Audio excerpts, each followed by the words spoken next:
Those stories shortly, but to the latest unemployment figures. And economists have been warning that it might be a tough year ahead.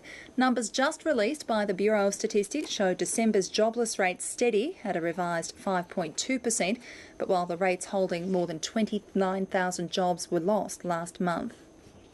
And joining me now in the studio is the ABC's finance correspondent, Phillip Lasker. Phillip, what do you make of these figures? Well, overall, the jobs market is softening. Even though we saw unemployment steady at 5.2%, there were jobs lost, as you pointed out, and full-time jobs were created, but there were twice as many part-time jobs lost, so that's where you get the overall fall. But what is concerning about these numbers is we saw a very sharp fall in the participation rate, and that means people are giving up the search for work, and that usually happens when we see a deterioration or a softening.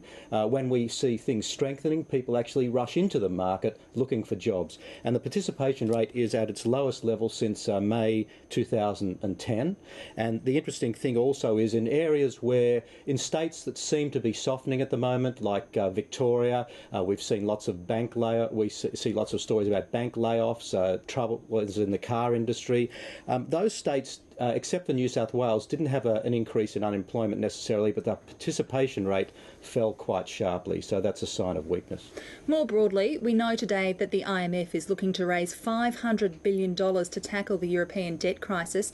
The question is, will Australia be asked to chip in? I think they will. The G20 finance ministers are going to be asked to sign off on this idea.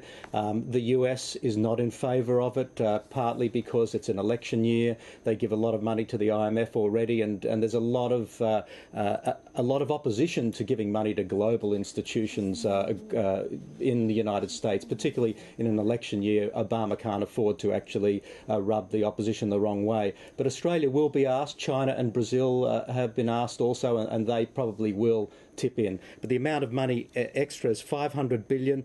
The IMF estimates they need $1 trillion over the next 2 years. They've only got $380 billion so far, so there's a long way to go.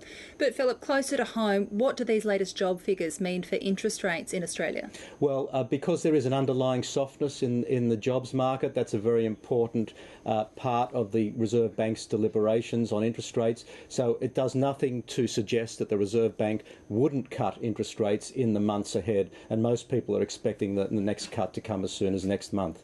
Phillip Lasker, thanks for that analysis. Thanks.